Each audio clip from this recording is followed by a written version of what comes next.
Hello friends, welcome to our channel. Friends, మనకి తెలంగాణ జిల్లా court and high court ఉద్యోగాల్లో process server and office subordinate పోస్టులకి సంబంధించి జీకేలో మనకి ఎక్కువగా అడగడానికి అవకాశం ఉన్నటువంటి మోస్ట్ ఇంపార్టెంట్ బిట్స్ గురించి వీడియోలో చూద్దాము. వీడియో చూస్తున్నటువంటి వారు వీడియోని లైక్ చేసి మీ ఫ్రెండ్స్కి షేర్ చేయండి. ఫస్ట్ టైం మన ఛానల్ని విజిట్ చేస్తే సబ్స్క్రైబ్ చేసుకొని బెల్ సింబల్ని యాక్టివేట్ చేసుకోండి. తెలంగాణ జిల్లా కోర్ట్ అండ్ హైకోర్టుకి సంబంధించి ఇంకా మనకి ఆఫీస్ సబార్డినేట్ అలాగే ప్రాసెస్ సర్వర్కి సంబంధించినటువంటి ఉద్యోగాలకి ఎగ్జామ్స్ అయితే జరగాల్సి ఉంది. మే నెలలో మనకి ఎగ్జామ్స్ కండక్ట్ చేసే అవకాశం అయితే ఉంది. ఈ పోస్టులకి ప్రిపేర్ అయ్యేటువంటి అభ్యర్థులు మేము మీకు ప్రొవైడ్ చేస్తున్నటువంటి ఈ కోర్సెస్ని తీసుకొని మీ యొక్క ప్రిపరేషన్ అయితే కొనసాగించండి. మీరు ఈ మెగా కోర్స్ తీసుకున్నట్లయితే 399 రూపీస్కి ఇక్కడ మెన్షన్ చేసినటువంటి కోర్సెస్తో పాటు వీడియో క్లాసెస్కి సంబంధించినటువంటి కోర్సెస్ కూడా మీరు పొందవచ్చు. వీడియో క్లాసెస్ తెలుగు మీడియంలో ఉంటాయి. మిగిలినటువంటి టెస్ట్ సిరీస్ కానీ పీడిఎఫ్ మెటీరియల్స్ కానీ మీకు తెలుగు అండ్ ఇంగ్లీష్ మీడియంలో అయితే ఉంటాయి. లేదు మీకు సపరేట్గా కావాలి అనుకుంటే పీడిఎఫ్ మెటీరియల్స్కి సంబంధించినటువంటి కోర్స్ 199 రూపీస్కి తీసుకోవచ్చు. 25 మాక్ టెస్ట్లు ఉన్నాయి, చాలా హెల్ప్ అవుతాయి. 199 రూపీస్కి తీసుకోండి. ఇంగ్లీష్ టెస్ట్ సిరీస్ ఉంది, 99 రూపీస్కి మీరు పొందవచ్చు. సో డిస్క్రిప్షన్లో మీకు బీఎస్కే జాబ్స్ అని చెప్పేసి యాప్ లింక్ ఉంటుంది. మీరు యాప్ని డౌన్లోడ్ చేసుకున్న తర్వాత హోమ్ పేజ్లో టీఎస్ ఎగ్జామ్స్ అని చెప్పేసి బాక్స్ ఉంటుంది. అందులో ఈ కోర్సెస్ ఉంటాయి. టెస్ట్ సిరీస్లోనేమో ఈ 2 టెస్ట్ సిరీస్లు ఉంటాయి, తీసుకోండి. ఫస్ట్ క్వశ్చన్, భారతదేశం ప్రపంచ వాణిజ్య సంస్థ WTO వద్ద Jawaharlal Nehru national solar mission కేసును ఎందుకు ఓడిపోయింది అని అడిగారు. Why did India lose the case regarding the Jawaharlal Nehru national solar mission at the WTO అని చెప్పేసి అడిగారు. సో వరల్డ్ ట్రేడ్ ఆర్గనైజేషన్ వద్ద వేసినటువంటి యొక్క Jawaharlal Nehru national solar machine case ఎందుకు ఓడిపోయింది అంటే విద్యుత్ కొనుగోలు ఒప్పందాలు మరియు దేశీయ మొత్తం అవసరాలు అంతర్జాతీయ వాణిజ్య నిబంధనలకు విరుద్ధంగా ఉండడం వల్ల ఈ కేసునైతే ఓడిపోవడం జరిగింది. India's power purchase agreement and domestic content requirements violated international trade rules అనేది దీనికి సంబంధించినటువంటి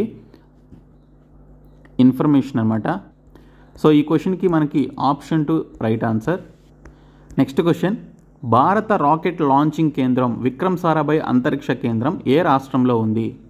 in which state is the Vikram Sarabhai space centre India's rocket launching centre located అని చెప్పేసి అడిగారు. సో ఇంపార్టెంట్ బిట్ అండి. సో ఇది చూసుకున్నట్లయితే మనకి కేరళ రాష్ట్రంలో ఈ విక్రమ్ సారాభాయ్ స్పేస్ సెంటర్ మనకి లొకేట్ అయి ఉందన్నమాట. VSSC అని చెప్పేసి పిలుస్తారు షార్ట్ ఫామ్లో. So Vikram Sarabhai space centre. So ఇది మనకి ఎక్కడ ఉంది అంటే కేరళ రాష్ట్రంలో ఉంది. నెక్స్ట్ క్వశ్చన్, 1780వ సంవత్సరంలో ది బెంగాల్ గెజిట్ అనేటువంటి భారతదేశపు మొదటి వార్తాపత్రికను ఎవరు ప్రారంభించారు? Who started India's first news paper the Bengal gazette in 1780 అని చెప్పేసి అడిగారు. సో రైట్ ఆన్సర్ వచ్చేసి James Augustus Hicky. James Augustus Hicky అనేటువంటి ఆయన ది బెంగాల్ గెజిట్ అనేటువంటి ఇండియాస్ ఫస్ట్ న్యూస్ పేపర్ని 1780వ సంవత్సరంలో ప్రారంభించడం జరిగింది. చాలా ఇంపార్టెంట్ బిట్ అండి ఇది.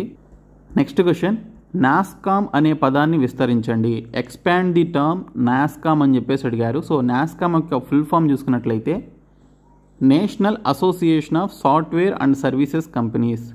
National association of software and services companies అనేది దీనికి సంబంధించినటువంటి ఫుల్ ఫామ్ అనమాట. నెక్స్ట్ క్వశ్చన్, సూర్యుడు కనబడలేదని కన్నీరు పెడుతూ ఉంటే చివరికి నక్షత్రాలు కూడా కనపడకుండా పోతాయి అని పేర్కొన్నది ఎవరు? Who said if the sun weeps for not being seen the stars too will disappear in the end అని చెప్పేసి అన్నది ఎవరు అని చెప్పేసి అడిగారు. సో అలా అన్నది ఎవరు అంటే రవీంద్రనాథ్ ఠాగూర్ గారండి. సో రవీంద్రనాథ్ ఠాగూర్ గారు సూర్యుడు కనబడలేదని కన్నీరు పెడుతూ ఉంటే చివరికి నక్షత్రాలు కూడా కనబడకుండా పోతాయి అని ఆయన స్టేట్మెంట్ అయితే ఇచ్చారు. నెక్స్ట్ క్వశ్చన్, ఫాస్ట్ బ్రీడర్ రియాక్టర్లో వాడేటువంటి ఇంధనం రీప్రాసెస్ చేయడంలో ప్రపంచంలోనే మొట్టమొదటిసారిగా విజయం సాధించినటువంటి శాస్త్రజ్ఞులు ఈ దేశానికి చెందినవారు? Scientists from which country successfully reprocessed fuel used in fast breeder reactors for the first time in the world అని చెప్పేసి అడిగారు. సో ఆ శాస్త్రజ్ఞులు ఏ దేశానికి చెందినటువంటి వారు అంటే మన భారతదేశానికి చెందినటువంటి వారు అనమాట. సో ఫాస్ట్ బ్రీడర్ రియాక్టర్స్ ఏవైతే ఉంటాయో ఆ ఫాస్ట్ బ్రీడర్ రియాక్టర్లో వాడేటువంటి ఇంధనం రీప్రాసెస్ చేయడంలో ప్రపంచంలోనే మొట్టమొదటిసారిగా విజయం సాధించినటువంటి శాస్త్రజ్ఞులు ఏ దేశానికి చెందినటువంటి వారంటే భారతదేశానికి చెందినటువంటి వారు. నెక్స్ట్ క్వశ్చన్, స్వదేశీ పరిజ్ఞానంతో భారత్ అభివృద్ధి చేసినటువంటి తేలికపాటి యుద్ధ విమానం తేజాస్ మన మిత్ర దేశాల అమ్ముల పొదిలో చేరేందుకు రంగం సిద్ధమవుతోంది. అయితే ఈ అద్భుత లోహ విహంగాల కొనుగోలుకు ఏ దేశం ఆసక్తి చూపుతోంది అని చెప్పేసి అడిగారు. India's indigenously developed light combat aircraft Tejas is set to be part of our allied nations arsenals. Which country has shown interest in purchasing these aircraft అని చెప్పేసి అడిగారు. సో ఆ కంట్రీ ఏది అంటే మలేషియా దేశం ఈ యొక్క తేజాస్ ఎయిర్క్రాఫ్ట్ని కొనడానికి ఇంట్రెస్ట్ చూపిస్తుందని చెప్పేసి రీసెంట్గా వచ్చినటువంటి న్యూస్ అన్నమాట. నెక్స్ట్ క్వశ్చన్, ప్రపంచవ్యాప్తంగా 9 నుంచి 25 ఏళ్ల వయసున్నటువంటి యువత చేసినటువంటి సోషల్ వర్క్స్ పరిగణలోనికి తీసుకొని ఇచ్చేటువంటి డయానా అవార్డుకు ఇటీవల ఎవరు ఎంపికయ్యారు? Who was recently selected for the Diana award given to the youth aged 9 to 25 year world wide for their social work అని చెప్పేసి అడిగారు. సో ఇక్కడ చూసుకుంటే మనకి శ్రీ పార్థివ్ కనిష్క్ గుత్తి అనేటువంటి అతనికి ఈ యొక్క డయానా అవార్డు అనేది ఇటీవల రావడానికి సంబంధించి ఆయన్ని ఎంపిక చేయడం జరిగింది. నెక్స్ట్ క్వశ్చన్, 2025 ప్రస్తుతం నీతి ఆయోగ్ సిఈఓగా ఎవరు బాధ్యతలు చేపట్టారు? Who has taken charge as the CEO of Niti Aayog in 2025? So right answer వచ్చేసి బీవీఆర్ సుబ్రహ్మణ్యం అండి. సో బీవీఆర్ సుబ్రహ్మణ్యం నీతి ఆయోగ్కి సంబంధించి చీఫ్ ఎగ్జిక్యూటివ్ ఆఫీసర్, ఓకే, సిఈఓగా పనిచేస్తున్నారు ప్రస్తుతం. నెక్స్ట్ క్వశ్చన్, కేంద్ర ఇంటెలిజెన్స్ బ్యూరో ఐబీ డైరెక్టర్గా ఎవరు నియమితులయ్యారు? Who has been appointed as the director of the central intelligence bureau IB అని చెప్పేసి అడిగారు. సో ఇక్కడ చూసుకుంటే రైట్ ఆన్సర్ వచ్చేసి తపన్ కుమార్ డేగా అండి. తపన్ కుమార్ డేగా అనేటువంటి ఆయన సెంట్రల్ ఇంటెలిజెన్స్ బ్యూరో డైరెక్టర్గా అపాయింట్ కావడం జరిగింది. నెక్స్ట్ క్వశ్చన్, భారతదేశపు డిజిటల్ ఆర్థిక వ్యవస్థలో జామ్ అంటే ఏమిటి? Okay, what does jam stand for in India's digital economy అని చెప్పేసి అడిగారు. రైట్ ఆన్సర్ వచ్చేసి జన్ ధన్, ఆధార్ మరియు mobile. Jan Dhan, Aadhaar and mobile అనేది ఇక్కడ జామ్ అనేటువంటి పదానికి సంబంధించి భారతదేశపు డిజిటల్ ఆర్థిక వ్యవస్థలో జామ్ అనేటువంటి పదం యొక్క ఫుల్ ఫామ్ అన్నమాట. జన్ ధన్, ఆధార్ అండ్ మొబైల్ అనేది దీనికి సంబంధించినటువంటి రైట్ ఆన్సర్. నెక్స్ట్ క్వశ్చన్, బ్యాంకులకు తమ వద్ద ఉన్న సంపదకి మరియు మొత్తం ధనానికి మధ్య ఒక రకమైనటువంటి నిష్పత్తి కలిగి ఉండాల్సిన అవసరం ఉంది, దాన్ని ఏమంటారు? Banks must maintain a certain ratio between their liquid assets and the total deposits. What is this called అని చెప్పేసి అడిగారు. సో ఇక్కడ చూసుకుంటే మనకి ఎస్ఎల్ఆర్ అండి. Okay, statutory liquid ratio. Statutory liquid ratio అనేది ఈ ఎస్ఎల్ఆర్ అనేది వారు కలిగి ఉండాలన్నమాట. నెక్స్ట్ క్వశ్చన్, నీతి ఆయోగ్ నివేదిక ప్రకారం వయోవృద్ధులు ఎదుర్కొంటున్నటువంటి సమస్యలు ఏవి? According to the NITI Aayog report what are the challenges faced by the elderly అని చెప్పేసి అడిగారు. సో అది చూసుకున్నట్లయితే మనకి వయో సేవలు అందించడానికి అవసరమయ్యేటువంటి సురక్షిత సిబ్బంది లేకపోవడం, ఇది రైట్ స్టేట్మెంటే. ఆదాయ భద్రత లేకపోవడం, ఇది కూడా రైట్ స్టేట్మెంటే. అలాగే శీఘ్రగతిగా ఎక్కువ అవుతున్నటువంటి చిన్న కుటుంబాలు, వయస్సు మళ్ళినటువంటి తల్లిదండ్రులకు వారి పిల్లలు దూరంగా నివసించడం అనేది ఇది కూడా రైట్ స్టేట్మెంటే. సో ఇంగ్లీష్లో చూస్తే rapid growth of nuclear families leading to parents living away from their children అనేది దీనికి సంబంధించిందనమాట. సో ఇక్కడ చూసుకుంటే మనకి ఈ 3 స్టేట్మెంట్స్ కరెక్ట్ స్టేట్మెంట్స్గా చెప్పుకోవాలి. సో కాబట్టి ఏబిసి అనేవి కరెక్ట్ స్టేట్మెంట్స్ కాబట్టి A, B and C right statement అనమాట. సో ఈ 3 ఆప్షన్స్ రైట్. తర్వాత ఆరోగ్య సంరక్షణ పట్టణ ప్రాంతాల్లో కేంద్రీకృతం కావడం అని చెప్పేసి అన్నాడు. సో ఇక్కడ మనకి గ్రామాల్లో కూడా మనకి కొంతమేరకు హెల్త్ కేర్ ఫెసిలిటీస్ అయితే ఉన్నాయి అండ్ పట్టణ ప్రాంతాల్లో కూడా హెల్త్ కేర్ ఫెసిలిటీస్ అయితే ఉన్నాయి కాబట్టి సో ఇది మనకి కరెక్ట్ స్టేట్మెంట్గా చెప్పలేము. సో ఫస్ట్ 3 స్టేట్మెంట్స్ ఏవైతే ఉన్నాయో ఈ 3 స్టేట్మెంట్స్ రైట్ స్టేట్మెంట్స్ కాబట్టి ఏబిసి అనేది రైట్. నెక్స్ట్ క్వశ్చన్, భారతదేశాన్ని జనాభా సంబంధిత డివిడెండ్ దేశంగా గుర్తిస్తారు ఎందుకు? Why is India considered a demographic dividend country అని చెప్పేసి అడిగారు. దీనికి రైట్ ఆన్సర్ వచ్చేసి 15 నుంచి 64 ఏళ్ల మధ్య వయసు గల జనాభా అధిక శాతం ఉండడం, higher proportion of working age population 15 to 64 years మధ్య ఉండడాన్ని మనం ఇక్కడ డివిడెండ్ దేశంగా జనాభాకి సంబంధించి డెమోక్రటిక్ డివిడెండ్ కంట్రీగా చెప్తారు. నెక్స్ట్ క్వశ్చన్, సో మనకి చాలా కాంపిటేటివ్ ఎగ్జామ్స్లో రీసెంట్గా జరిగిన కోర్ట్ ఎగ్జామ్స్లో కూడా అడిగినటువంటి బిట్ ఇది. భారత రాజ్యాంగంలోని 10వ షెడ్యూల్ దేనికి సంబంధించింది? What is the 10th schedule of the Indian constitution related to అని చెప్పేసి అడిగారు. సో ఇది చూసుకుంటే disqualification due to defection, okay, anti defection లాకి సంబంధించిందనమాట. సో పార్టీ ఫిరాయింపుల వల్ల అనర్హత ప్రకటన జారీ చేసేటువంటి చట్టం అయితే ఉంటుంది అందులో. సో అదనమాట ఇది. సో మనకి షెడ్యూల్ 10కి సంబంధించింది. సో చాలా ఇంపార్టెంట్ బిట్ ఇది. నెక్స్ట్ క్వశ్చన్, కింది వాటిలో ఒకటి భారత రాజ్యాంగంలోని 51వ అధికరణంలో భాగం కాదు.